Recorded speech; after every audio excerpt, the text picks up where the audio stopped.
Hello and welcome to the Dr. DC podcast. My name's Colin. I'm here with the doctor himself. Hello. And our asshole producer. Here we go. Dum-dums. Oh, God. So this week in news, Wonder Woman's brother in Wonder Woman number 31. Thank you, news sound. Yeah. So during DC Rebirth, which was the big kind of special issue that sort of kind of aligned the continuity of comics, we didn't really find out anything about Wonder Woman's brother, who was revealed at the end of Darkseid War, which is our big arc in Justice League that preceded Rebirth. Wonder Man? No, not Wonder Man, if you could believe it. Just regular man. His name is Jason. He's the only man ever born on Themyscira, or Paradise Island, where the Amazons are from. He's the guy that came out of the lake with the hockey mask on? Yes, that's that Jason. I think maybe they're going more for a Jason and the Argonauts kind of thing, but like he could have a hockey mask, I guess. But we really haven't seen anything about Jason since then. So it's kind of exciting news that in the upcoming, Wonder Woman 31, we're finally going to delve into the story of the only man ever born on Themyscira. Wonder Woman's got a bit of a past with siblings being horrible villains. She's the daughter of Zeus.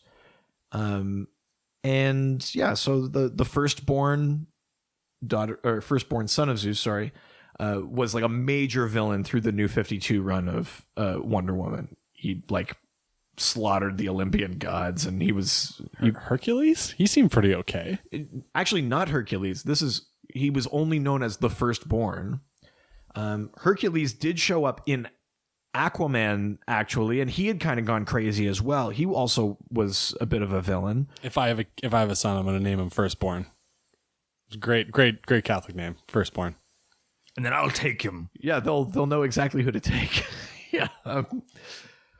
But yeah, so it's kind of exciting. Hopefully he's not villainous. I'm hoping for something a little bit more kind of interesting, because the villain brother thing's been done to death with Wonder Woman. But more serial killy.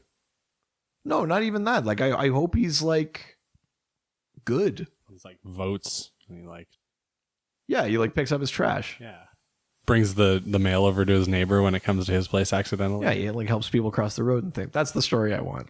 This is a complete 180 from like other times where we've talked about this sort of thing, and I've been like strongly against like mundane storytelling. I would love to see Jason, Wonder Woman's brother, help someone cross the street. Or fix a photocopier. Yeah, or fix a photocopier. Exactly. Good callback. So writers at DC Comics, if you are listening, which I know you are, let's have Jason help someone across the street. I hope that fits into the story. And then let's also have Superman fix the photocopier. Yeah, perfect. All in one. They could be roommates. Jason and Clark. Just a couple of regular good guys. You just sold a pitch in the room. That's amazing. Nailed it. Yes, you nailed it. That's right. When did Can our you believe producer this start guy? agreeing? Oh, there it is. Yep. Well, I guess we go on to the Justice League reshoots. Yeah, so I don't want to call it controversial, because it's not, because movies go into reshoots all the time. But these reshoots are a little bit different.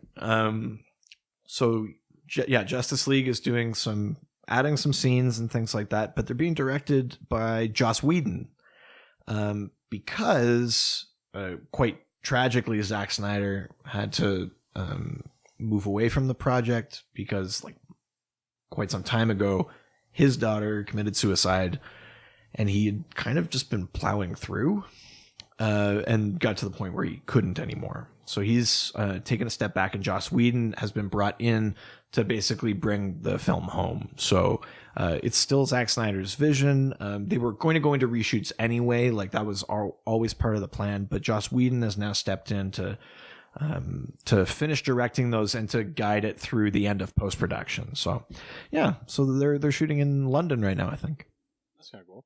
So we're now going to move on to a subject that I think that a lot of films deserve to have the opportunity to do. Sure.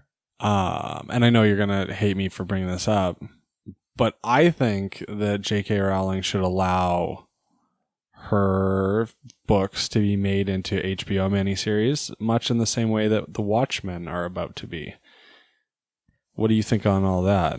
Well, just briefly on the Harry Potter thing, there are a couple of movies that kind of really have to speed through things to fit into a movie length. So maybe there's room for miniseries. Yeah, but they did like what, 4 hour long went Lord through of the Rings movies? Come on. 8 films of Harry Potter. I don't know that I could take 8 seasons. Like I don't think you could. Avada Kedavra, you shut your mouth right now. Harry Potter was a gift to us all. JK, if you're listening, clearly in the wrong room to say you're things like probably that. not, but I hope you are. Please let HBO do a miniseries. But if anyone was seasons really paying attention to what of Colin that. was saying, you'll have picked up on the little nugget at the end there, which is that Warner Brothers is bringing Watchmen to HBO as a series. So Watchmen, the acclaimed graphic novel by Alan Moore and Dave Gibbons, which was made into a film by Zack Snyder years ago. The And delicious blue penis. Dr. Manhattan's blue penis features prominently. I've never heard it described that way, but there's always room for new things. I'll go on record and say I actually admire the film version of Watchmen. It's kind of critically panned, but frankly, that book is so crazy dense and so specific to the medium of comics. I can't imagine a better film adaptation than that one. And frankly, Alan Moore, if you're listening, turn off the podcast. The ending in the... hold on, I have to turn it off. Hold on 1 second. Yeah. Oh, God, he's been here the whole time. God, I gotta watch what I say about Alan Moore now. Frankly, the ending in the film is better than the comic book. The comic book ending, for those that have read it, admit it, it is weird. Yes, shots fired. You're doing the little finger guns, 100%. The ending in the film, to me, makes more internal sense narratively. So I'm excited, though, to see it as a series where you can actually flesh it out, maybe take some more time. So some of those things that get condensed or sort of glossed over in the film, yeah, maybe we can better serve the story with episodes, if it's like an episode and issue type thing. So I'm interested. I'm sure Alan Moore hates it because he hates anyone doing anything with his work. And I mean, I don't necessarily blame him because often it's been done poorly, but yeah, I'm excited about it. I'm always a big fan of things that get turned into TV shows instead of movies. I feel like a movie is a great idea as a way to condense a lot of important information into one kind of digestible format, but a series, yeah, oh, so much better. Like, you get to spend more time with the characters. I mean, where movies get to play is on like the effects side. You can blow like $100 million on effects on a movie because you're making one thing. But if it's like an ongoing basis, like a TV show, that's a lot harder to do. Yeah. But even that, I mean, you're seeing shows do better and better with that, like Game of Thrones and things like that. So yeah, where you get to spend more time with the characters, as long as there's actual story to be told, then yeah, I'm totally with you there. Yeah. It's like, had they done the whole Archie thing as a movie rather than a series. Oh, yes, we could all use more Archie. We could have a series as well as a movie. Nah, not a movie. I will, it's not for a movie. Just like coming off of like the point I just made, I can't believe I'm going to say this. I think the series was the right choice. I don't necessarily agree with all the creative decisions in it, but like Archie is by its nature like a serial. It's ongoing. It makes sense as a TV show. An Archie movie, I don't think could work. You hold your tongue. I thought you would like Hardy, that. come on, you can agree with this. No, I agree with the portion about having a TV show being a good choice, but it can also work as a movie. No, you're just getting greedy. No. No. It's just the getting greedy. The ultimate literary collection. Is the Archie series. Oh, this You cannot be just in. silenced. This just in. Hardy's wrong. Oh no, wait, that's old news. Oh, You think you're so funny, don't you? Hey, Doc, I'll I got a kill question in for your you. sleep. Sure. What's your question? What are you reading these days that isn't Archie comics to Hardy at night because he can't actually read? I've been reading some very interesting things. So right now we're in the middle of DC Rebirth, and I've talked about it before. It's the latest sort of reality altering thing happening in the comics, and it's been not implied. It's basically been outright said. I can see the head. It's crowning. Yeah, that Dr. Manhattan. Oh god. Is responsible for messing with like DC continuity. Okay. So Watchmen is crossing over into the DC universe. So we're building towards this series called Doomsday Clock, which is a great title because the acronym is DC, but the Doomsday Clock is featured prominently in Watchmen. Doomsday is the creature that killed Superman, and the logo for Doomsday Clock has the Superman symbol where the 12 o'clock should be. Like, there's a lot of things happening with that amazing title, but we're building to that, which is I think going to be the confrontation with the Watchmen universe. And so I've been reading these stories in Flash and in Titans and in these things where they're encountering aspects of Dr. Manhattan's influence. Even in a book like Detective Comics, Tim Drake, quote unquote, died, but he's really been kidnapped and placed in this sort of extra dimensional prison. In Action Comics, wait, hold on a second. Was that the guy that was in the friend zone or the freeze zone? The other zone? What was the zone? No, that was the guy who was in those Uncharted games. No, you're talking about Mon-El. Okay. Tim Drake is. Is he also there? Are they in the same place? Mon-El has nothing to do with this. This is totally different. They would make great. It's not the Phantom Zone. It's like a pocket dimension, like outside the multiverse. Phantom Zone. I can see where you're coming from. I love that you picked up on that. That's kind of amazing. Again, we should do a show that's like who would be great roommates, and then explain why. The show is explaining why people would be roommates, or the roommates that we explain why they'd be good get a show.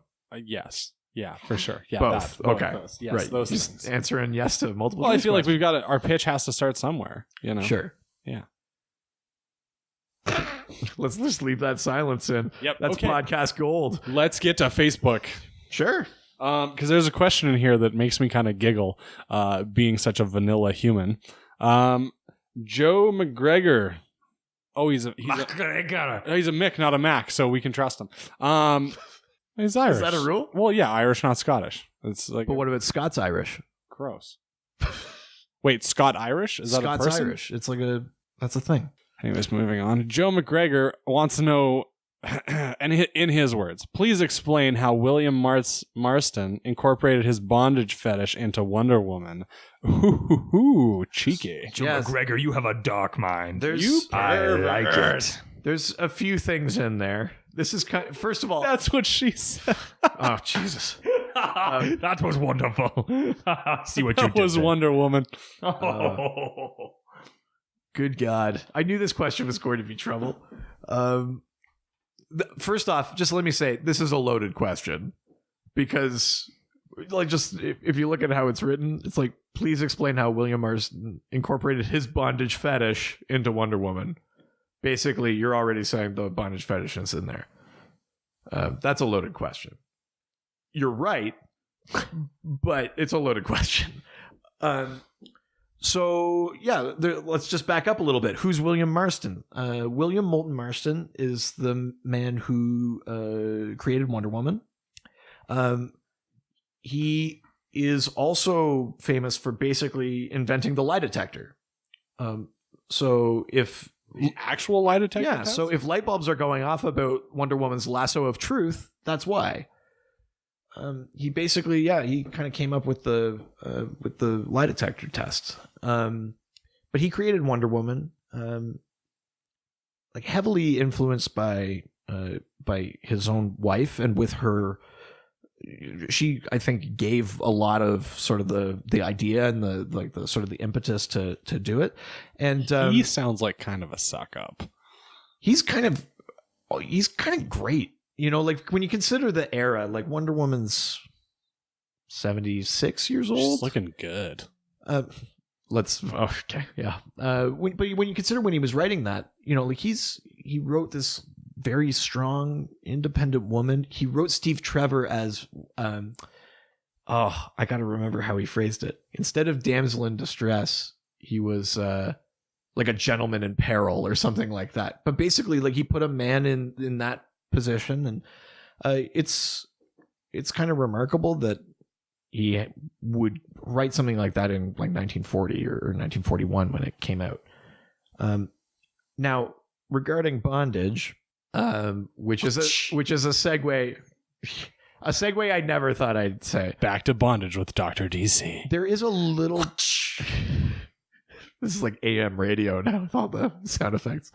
There is a little bit of a history of that with Wonder Woman. So in the earliest days of Wonder Woman, there was a thing where, they're trying to come up with what her weakness is.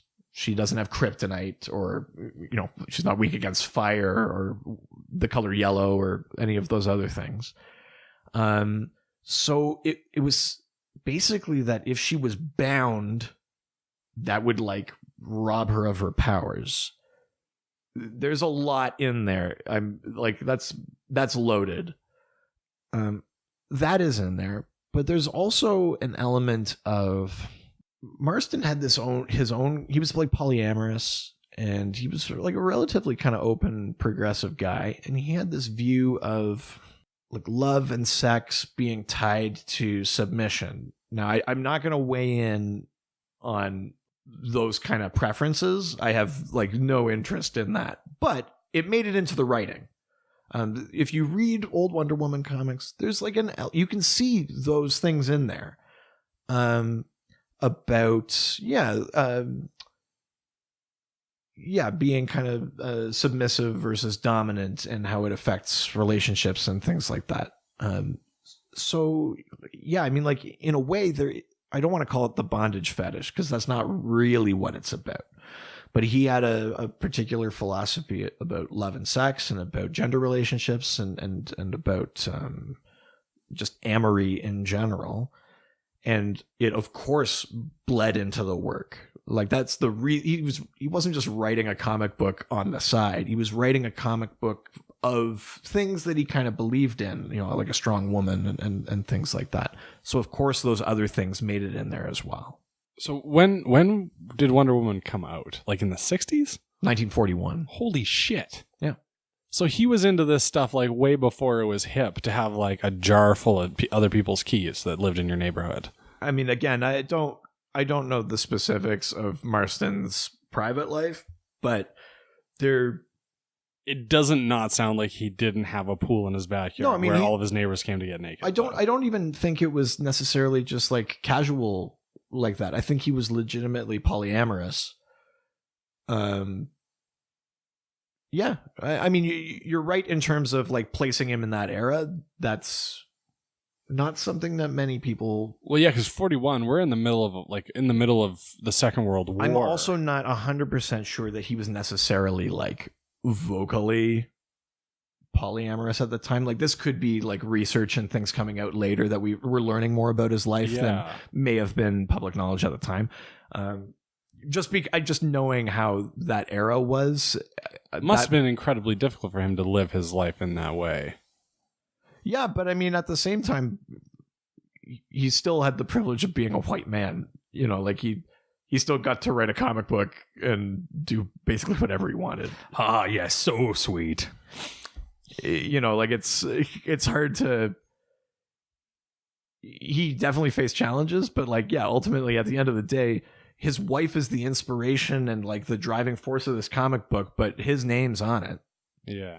So it goes both ways. I don't want to like weigh too much into that sort of thing, but to answer Joe's question, it's in there because that's where Marston kind of landed on things. Some of that stuff hasn't aged well. Some of it was progressive at the time and is maybe regressive now, but it's in there and it's important history. Like tracking Wonder Woman through the ages is almost a way of gauging not the stages of feminism, but maybe their popularity, or maybe their like how easy it would be as a publisher to write it. Like we just assume in general that publishers and like filmmakers are the last ones to the game, that they're not pushing the envelope, they're responding to social things. Then if you track the history of Wonder Woman, it gives you a very sort of rough blueprint of when things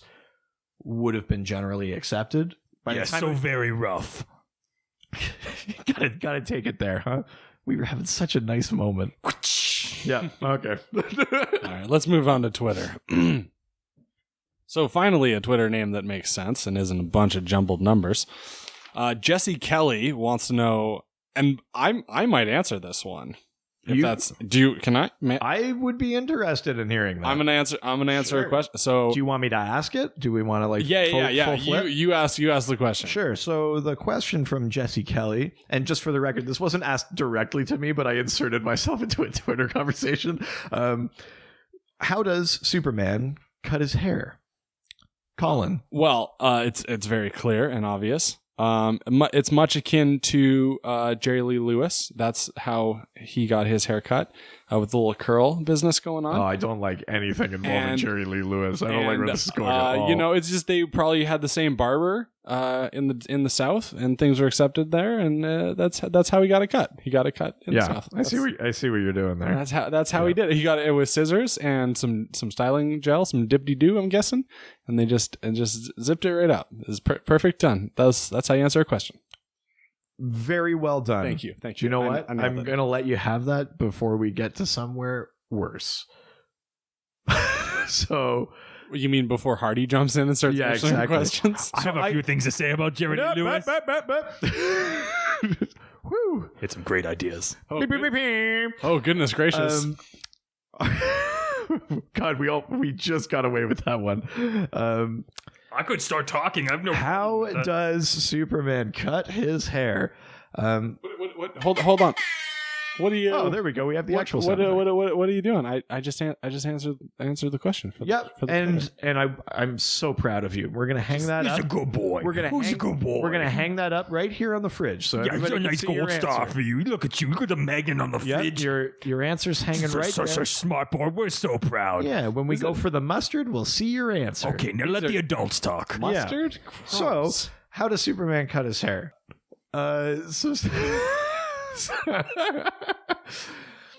So we've talked, before about how Superman is Kryptonian.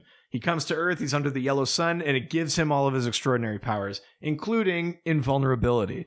And if you've seen Man of Steel, you'll know that invulnerability extends to his hair, from that scene where he's on the oil rig and he crushes the door and he's covered in fire, but he's got just beefcake hair. Oh, it's so hot. And it's not burning off. He's just... No, not at all. Literally hot because he's on fire. Yeah. Not sexual. Plus his supple body. Yeah. I kind of can't deny that Henry Cavill's a bit of a beefcake. Maybe not $14 million of beefcake, but at any rate... that's a lot of beef and a lot of cake. Exactly. Delicious cake. But so regular conventional things won't affect his hair. So how would Superman actually go and cut it? In the old Superman cartoon that came out after the Batman animated series, there's a scene where he uses his heat vision in a mirror and shaves his face that way, which is incredible precision. Wildly precise. Yeah, so there's that. I mean, I think it's safe to assume that in the way that we are strong enough to pull our own hair or tear our own skin or things like that, a Kryptonian would be similarly equipped. So his own powers are good enough to deal with his thing. But his own powers are okay to deal with his thing. I really wish I hadn't phrased it that way. Yeah. Tell us about this thing. Yeah, listen, how does he deal with it? If you're already in the trimming mood, you might as well go all the way. With yourself? Yeah. Let's just take care of your shop. So at any rate, just sweeping up all the sawdust. Yeah, I'm desperately trying to move on from this mistake that I've made and how I phrase things. Oh no, you're stuck. Yeah, you're in the Phantom Zone now, my friend. Speaking of the Phantom Zone, so the Fortress of Solitude is Superman's kind of ice castle. Basically, it's in the Arctic. And the Fortress of Solitude is made from Kryptonian engineering, and it's home to Kryptonian artifacts, and Superman actually learns about his people and things like that from it. It's not unreasonable to assume that there's some sort of Kryptonian implement in there that can help him shave or coif or whatever he needs to do. Kryptonian ice scissors or something like this? Yeah, something. Or I don't think he'd ever be desperate enough for a shave to use kryptonite, because that would just kill him. Kill his hair, that's for sure. It's like the Nair of hair care. Do you Kill know those ladies with his looks. Do you know, I will say one thing you've never seen as like a side effect of kryptonite is like graying hair. That's not like I'm not making a point about that or anything, but that's not something I've seen. It would maybe be interesting. DC writers, I know you're always listening. So hold on a second. So it'd be like, instead of him dying immediately, it would just age him terribly. Well, no, but I mean, like it's the kryptonite's effect on him is, I mean, in the real world, it's whatever the story needs it to be. But in the narrative, a small amount of kryptonite will weaken him, and then over time he'll die. If he, was stabbed with a big like meteor-sized thing of kryptonite, that'd kill him right away. To death, yeah, for sure. But yeah, it would kill him to death. And then, but yeah, I mean, it's unlikely that he's got a kryptonite like Chic Hydro at the Fortress of Solitude or anything like that. Is there like kryptonite diet and just kind of like oh god, no, like low cal kryptonite? Do you know what? Superman's never really needed the diet. We're going on a bit of a tangent, but that's an interesting point. I'll go on record as saying that my father is the person that first brought up this like weird thing to me, and it's bothered me ever since.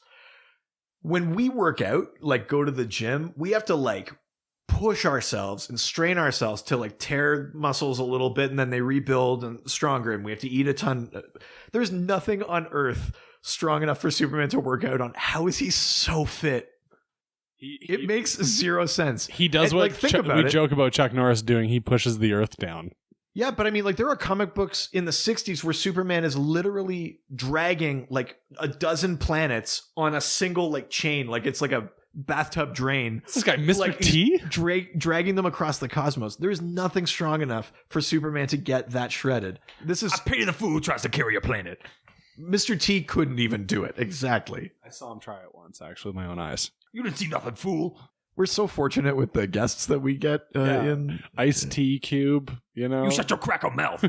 Oh, Jesus Christ. But yeah, so God.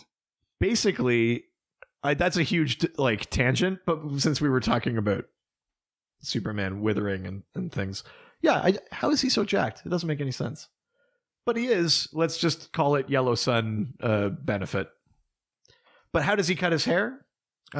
He probably uses his heat vision, I would imagine, more than anything. He's also vulnerable to magic. So it's if he buddied up with Zatanna or Constantine or someone like that, they could maybe like enchant a razor to cut through his hair. I think there's a few different ways in continuity that you could reasonably achieve it, but none of them are convenient. Like, he can't just go to a barber. So Superman gets so shredded because of the big yellow thing, you're saying? The sun? Yes, Yeah. the big yellow thing. Yeah, the big yellow thing. So big yellow things. So everyone needs the D. Big yellow thing. Even Superman. The big yellow thing.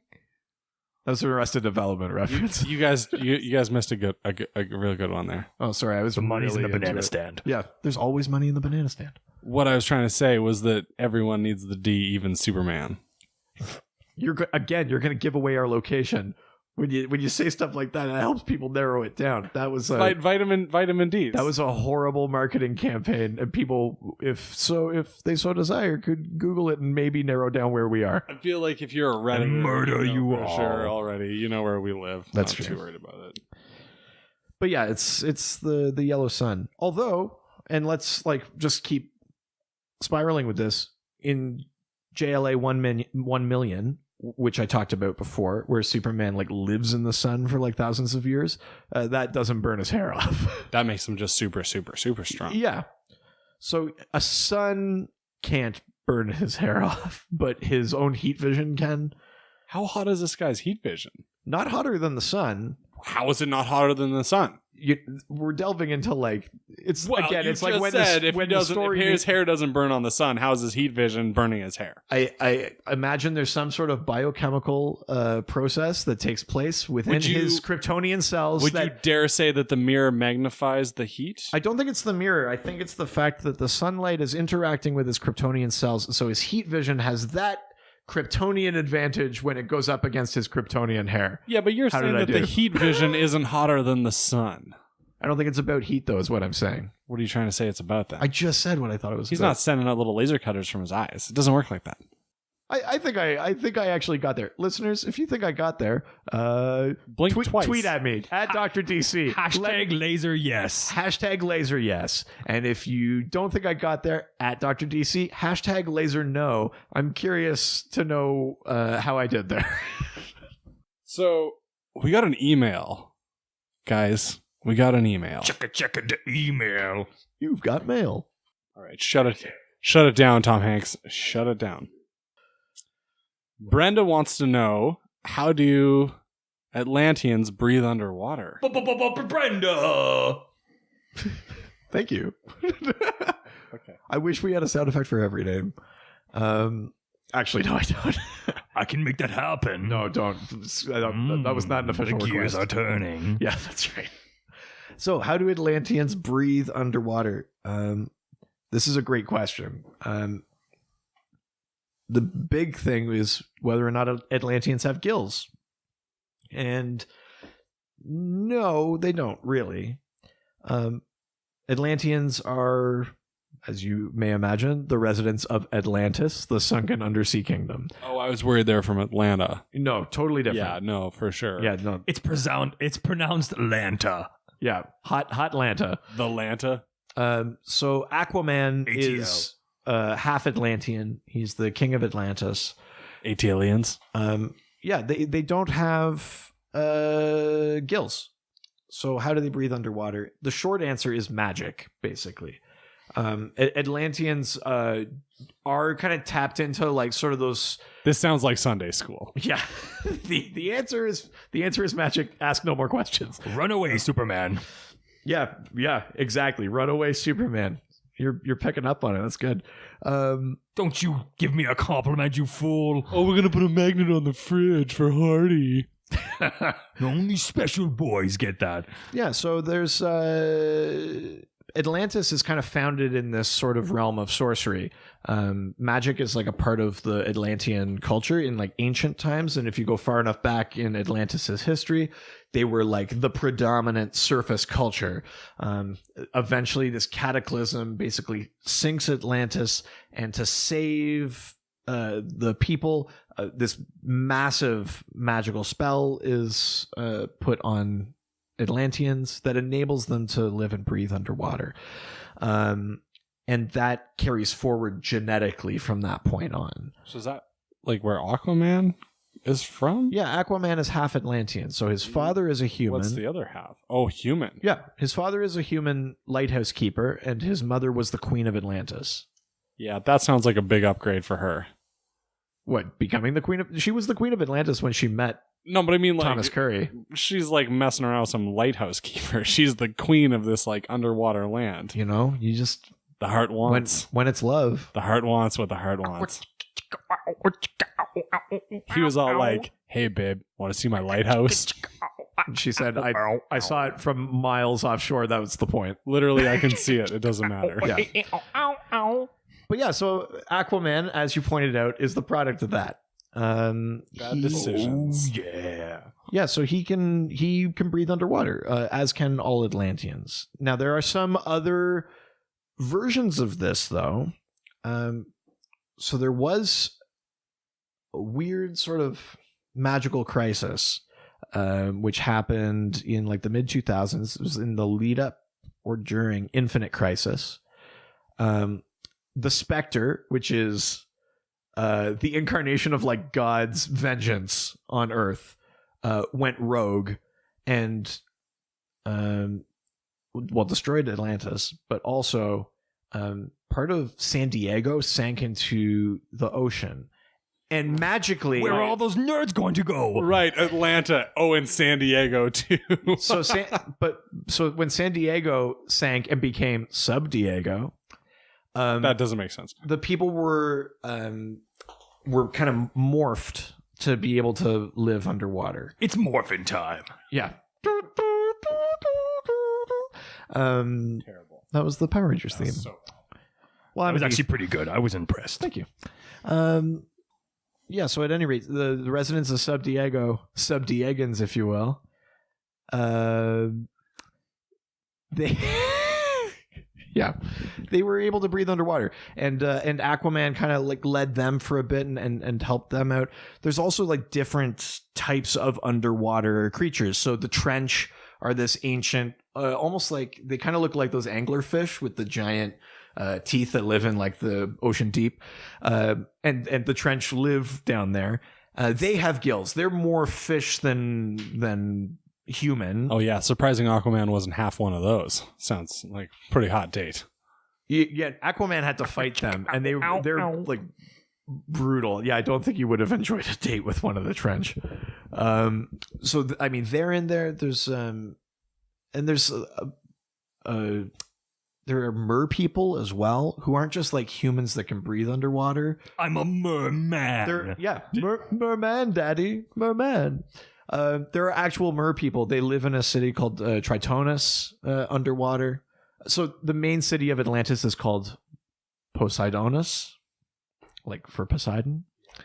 And then Tritonians are like mer people in the more traditional sense. So that's a different version again. Like, and you can assume that every physiology is going to be a little bit different, but and then there are creatures with gills. Lagan, also known as like Lagoon Boy or Lagoon, has gills. He's again maybe more fish-like than human. Is he like fish body and head, but then he's got human legs? He's like an anthropomorphized like fish. Like he has arms and he's shaped humanly, but he's got like webbed feet and he's got fish eyes, like a human like, with big eyes. Well, no, a bit more than that. He's got like fish skin and all of that. He's just kind of human shaped as opposed to being fish shaped. But yeah, so he's got fish sticks. He has gills as well. So there's a few like. We're not doing that. I'm not doing that bit. That South Park bit. That's how they breathe underwater. The big thing to take away from that, though, is that they can also still breathe on land. Atlanteans don't only breathe water. And this is like an important distinction with the gills thing, I guess. But they can breathe out of the water. Aquaman doesn't like wear a helmet filled with water when he's like out with the Justice League. And his wife Mira doesn't either. None of the residents of Atlantis need to do that. They're very wary of the surface world. They've kind of sworn off it. They don't go there very often. Or when they do, it's either to wage war or be with like a lot of prodding from Aquaman, who's desperately trying to like make everyone get along. But yeah, like they can breathe air fine. They just over time they've just become accustomed to the ocean. They're master swimmers, and they've socially and culturally adapted to living in the water, so they don't come on land. But they could if they wanted to. Well, I guess one of them did. Certainly came on land. Aquaman's mom. We don't know that. They could have been in the ocean when it happened. We all know what went down in that lighthouse. It went around and around and around. Oh, I just thought you just turned the light off, like. No, that'd be way too conspicuous. Oh, okay. Yeah, people be like, "Hey, well, where'd that? Oh no, like a dozen boats crashed. Hope you had a good night." Oh man, talk about the bat signal though. If that light is going around and around, and they're carrying on as you would in front of the windows, per se, as one might. I love how subtle you're being with picking your words over top of over top of that. Porno mouth music, as we call it in the biz. Yeah. But yeah, I mean, like, does that does that kind of answer the question? I think for a 5-word question, I think it was pretty adequate. Now, I know you gave me a weird look when I talked about the Spectre and I talked about magic and how he destroyed Atlantis. You shot me a weird look. Sometimes it seems like there's just too much magic and all this superhero nonsense. There is a lot of magic. Why is there so much magic and not just more science? Well, but there's both, right? I mean, magic is sort of in DC Comics has sort of made this. It's part of like the natural tapestry of the universe. Like it's an energy that's in there to be harnessed. Hey Doc, we got rid of the producer. Yeah, I was trying to just carry on. I was trying to be professional. It's so nice though when he's not around. I agree. It's good. We have good times here. He's gonna hear all this later. Oh yeah, he'll catch this when he's editing. He's not gonna edit this out though. No, almost certainly not. God, I hope not. I like the fact that we got some Facebook and some Twitter and some email today. Reddit's been really nice though. I've heard nothing but negative things about Reddit. Do you know what? Reddit, I think, gets a bit of a bad rap. I think people think that it's it's the internet, right? There's always like some bad apples on the internet. I was just about to say bad apples. Yeah. On the internet. I mean, there always are. But what I really love, especially in the DC Comics subreddit, r/DC Comics, shout out, is that people go there to like share their, to like share their artwork and to like talk about the books they're reading. And like people are like just genuinely excited in there. There's very few bad apples in that group. And so I'm very thankful that we get, friends on Reddit, or I hope we're friends now on Reddit, who like send us questions and things like that. Because the people on Reddit are used to having friends. That's right. Oh, he's back. He is back. Well, Reddit, you heard my genuine, lovely thoughts on you before our producer got back. Today was all of the most important DC comics. We covered knowledge. the DC stuff, I think, a lot today. I don't know if I have any questions about like the guy who's playing Aquaman in the new Aquaman movie. Oh yeah, Jason super Momoa. Impressive though. Yeah. Because the Aquaman that I guess used to kind of like seeing in GIFs. Is it GIFs or GIFs? I think it's meant to be GIFs, but I say GIF. It's GIF? Yeah. I don't care. I say GIF. Of course you do. Yeah, naturally. Because moms like me choose GIF. The peanut butter. Yeah, for sure. But it's always like this blonde dude. Yeah, and he is in blonde. a really goofy little like pants outfit thing. But like the new Aquaman, he doesn't just seem like a superhero. He seems like somebody he's going to take care of some business. So the one that you're talking about with like business. The one you're talking about with the with the pants, that's from like the notorious Super Friends cartoon in the 60s and 70s that basically ruined Aquaman. They made him a joke, and that's why he's been a joke for so long, is because of that cartoon. And the version that they're bringing to the films with Jason Momoa is much closer to like the kind of 90s run of Aquaman written by Peter David.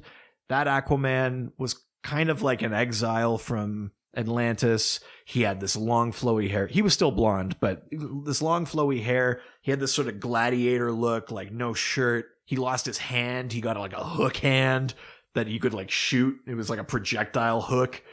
He was like and that Aquaman is the one that made it into the Justice League cartoon, like the cartoons that came out of that Batman, the original series and stuff like that, or the animated series. That Aquaman with a hook hand made it into that one. So there's a generation of people that grew up with an extremely badass Aquaman. And in the years since, he's continued to be badass. There are some like amazing, if you just take like an individual panel out of a comic book, like I think artists and writers really like getting to work with Aquaman because there's a lot in there. He's a monarch. He's super strong. He's got this cool weapon, this massive trident. He commands an army. He, people say like, oh, he talks to fish, but like in Justice League Origin, he summons sharks. And you know what else is in the ocean? Stuff we don't even know about yet, and he gets to talk to that stuff. Yeah, and exactly. And there are like monsters and things. Talks to fish in Flashpoint, which I've talked about relatively frequently through these podcasts. That shattered reality that Barry Allen creates is a world where Wonder Woman and the Amazons are at war with Aquaman and the Atlanteans, and it destroys the world because they're super powerful. There's so many versions of Aquaman being badass, and I'm excited to finally put that old cartoon one to rest with this Jason Momoa live action version. And they're shooting the Aquaman solo film right now too. So there's more Aquaman coming after Justice League. This is a shout out to Jason Momoa. I personally think you're an absolute badass. And At Pride of Gypsies. such a great Instagram. We know you're account. out there. You're so handsome. And Please, delicious. please listen to our podcast. Yeah. You are the Oh my God, coolest. that would be amazing, yeah.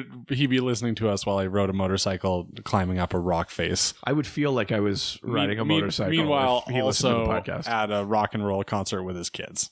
Yeah. He's doing all of those things at the same time. And Plus, he's married to the sea, and he's a thing on the side with 2 of the Great Lakes. Yeah. Aquaman. What such a torrid water relationship. Great legs or Great Lakes? I said lakes. It's a Aquaman joke. Jeez. All right. Well, this has been another fun episode of Dr. DC. If you have any questions, please feel free to say really nice things on Reddit. We really like Reddit. We also have a Facebook page, Dr. DC Podcast. and a Twitter page. At Dr. DC. And you can email us. drdcpodcast@gmail.com. All right. Have a great week. Later, nerds. Aquaman, all the superheroes. They always fight for what is right. Live with danger and adventure.